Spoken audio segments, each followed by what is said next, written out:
तो देखिए आ गए हैं अपडेट पे, जो मैंने बताया है यहाँ पे इसे थोड़ा बड़ा कर देते हैं और इसे इसमें क्या लिखा है वो भी आपको बताते हैं। तो देखिए इसमें लिखा हुआ है यहाँ पे कि पिछली नियुक्तियों से अधिक नियुक्ति की संभावना है। पिछले बार से ज़्यादा नियुक्ति यहाँ पे निकलेगा। लिखा है कि राज्य के 13 सरकारी विश्वविद्यालयों में शिक्षक एवं शिक्षकेतर कर्मियों की बहाली नए सिरे से होगी। विश्वविद्यालय के जितने भी पद खाली हैं, चाहे वह असिस्टेंट प्रोफेसर हो या फिर प्रोफेसर या एसोसिएट प्रोफेसर के, उनकी नियुक्ति होगी। इसके अतिरिक्त शिक्षकेतर कर्मियों, नॉन टीचिंग जिसे बोलते हैं, की बहाली भी होगी। इसमें लैब असिस्टेंट भी शामिल हैं। इनकी बहाली 4 दशक से नहीं हुई है, यानी 40 साल से हुआ ही नहीं है लैब असिस्टेंट की बहाली। सभी खाली पद हैं।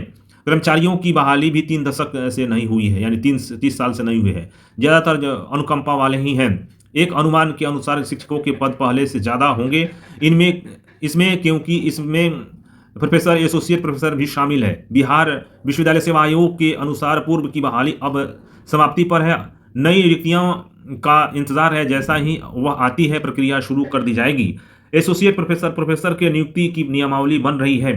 पुरानी बहाली प्रक्रिया पूर्ण होने के बाद ही नई बहाली होगी। उच्च शिक्षा विभाग वैकेंसी के पूर्ण होने का इंतजार कर रहा है। उच्च शिक्षा निदेशक प्रोफेसर A.K. अग्रवाल ने कहा है कि पहली वैकेंसी पूरी होगी तभी दूसरी वैकेंसी निकाली जाएगी। इसके लिए पत्र भी विश्वविद्यालय को भेजा जा चुका है। ये भी बात है यहाँ पे क्लियर कर दें, जा चुका है। रिक्तियां मांगी गई है, लेकिन विश्वविद्यालय उसे भेजने में देरी कर रहा है। कितनी वैकेंसी होगी, इस सवाल पर उन्होंने कहा कि अभी संख्या तय नहीं हुई है, लेकिन जो भी पद हैं रिक्त हैं सभी भरे जाएंगे। असिस्टेंट प्रोफेसर, एसोसिएट प्रोफेसर के जो भी पद खाली हैं वो भरे जाएंगे। और नॉन टीचिंग स्टाफ को जितने भी पद हैं, जैसे लैब असिस्टेंट की बहाली नए सिरे से विभाग अभी स्वीकृति नहीं दी जाएगी, जबकि अब विश्वविद्यालय या कॉलेज को नए प्रस्ताव NEP यानी न्यू एजुकेशन पॉलिसी के तहत ही भेजना होगा।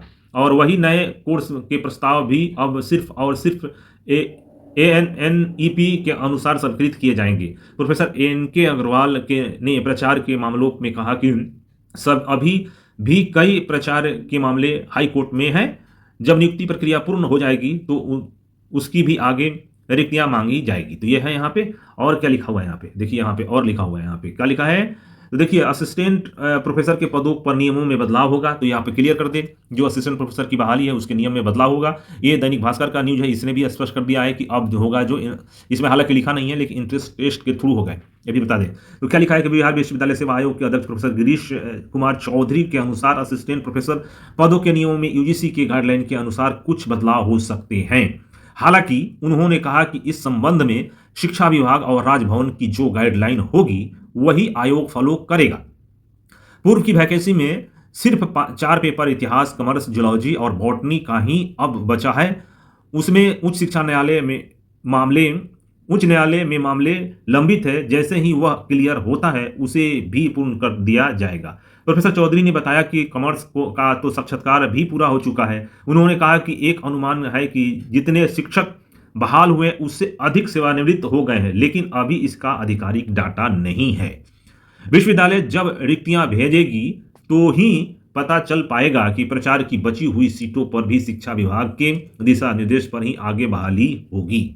तो ये रहा अपडेट, देख लीजिए यहाँ पे जितने भरे गए हैं उससे ज़्यादा खाली हो गया है। तो 6000 के आसपास यहाँ पे आपको पोस्ट निकलने वाले हैं, ये भी बात बता दें। तो देखिए कई लोगों का सवाल होता है, कमेंट में करके पूछते भी हैं कि सर ये तो बहुत दिन से 6 माह से सुन रहे हैं। तो आप सही हैं, इस मामले में आप सही हैं कि 6 माह से आप सुन रहे हैं, और 6 माह से कई यूट्यूबर वीडियो भी बना रहे हैं इसको लेकर कि बहाली आने वाली है। और जो कैंडिडेट हैं, जो अप्लाई करना चाहते हैं असिस्टेंट प्रोफेसर की बहाली, वह यह सुनते सुनते बोर भी हो गए हैं। लेकिन आपको एक बात बता दें, यहाँ पे एक डिस्क्लेमर दे दें कि बिहार की जो बहाली, कोई भी देख लीजिएगा, बहाली इसी तरह से चलता है। और लेकिन इसमें थोड़ा ज़्यादा हो गया, ज़्यादा इसलिए हो गया कि बहाली लास्ट अगस्त सितंबर तक आने वाला था। उसी बीच चुनाव हो गया। जब चुनाव हो गया तो सब कर्मचारी जितने भी थे चुनाव में लग गए, और जहां तक काम था वहीं ठप रह गया, आगे की प्रक्रिया शुरू नहीं हुई। क्योंकि देखिए ये जो खबर है कि हर विश्वविद्यालय से रिक्तियों के डाटा मांगे गए हैं, ये जुलाई से ही चल रहा है, जुलाई 2025 से ही चल रहा है मामला कि डाटा कितने हैं आप दीजिए, लेकिन अभी तक नहीं दिया है। और उसके बाद जैसे ही चुनाव शुरू हुआ तो इसको ठंडे बस्ते में डाल दिया गया, लेकिन चुनाव खत्म होते ही ये शुरू हो गया है। और ये बहाली क्यों आएगा, आपको यहाँ पे ये भी क्लियर कर दे, क्योंकि देखिए बिहार सरकार ने वादा किया है कि 1 करोड़ लोगों को रोजगार देंगे, और उद्यमी रोजगार प्लस वहाँ पे रोजगार देंगे और सरकारी नौकरी देंगे, ये ऐसा समझ लीजिए। तो कहाँ से देंगे? रोजगार तो दे सकते हैं, लेकिन सरकारी नौकरी कहाँ देंगे? अगर पद खाली छोड़ देंगे तो देखिए भरा जाएगा। लेकिन ये भी सच है कि इतना जल्दी ये भरने वाला नहीं है, इसमें टाइम लगेगा। आपको जनवरी-फरवरी तक इसमें से रिलेटेड कोई अपडेट देखने को मिलेगा, आधिकारिक अपडेट, यानी कि इसके नोटिफिकेशन का कि हाँ, अब आएगा या इतने सीटों की बहाली होगी, एकदम आधिकारिक डाटा आएगा। जनवरी-फरवरी तक आने की संभावना है, उससे पहले कोई भी खबर दे रहा है इस तरह से, तो वो अधूरा है और इसी तरह के खबरें आएगी। किसी का स्टेटमेंट आएगा, आते रहेगा कि आ रही है और इससे क्या होता है, लोगों में प्रचार भी होता है, लोग भी जो कैंडिडेट भी हैं, वो भी इसमें लगे रहते हैं, तो उसके बाद निकलता है यहाँ पे बहाली। तो ये रहा यहाँ पे आपके इससे रिलेटेड अपडेट। अगर चाहते हैं कि आपको इस तरह का अपडेट मिलता रहे, तो आप यूनिवर्सिटी न्यूज़ को सब्सक्राइब करें, लाइक करें और शेयर करें। Thank you watching the Bihar mirror.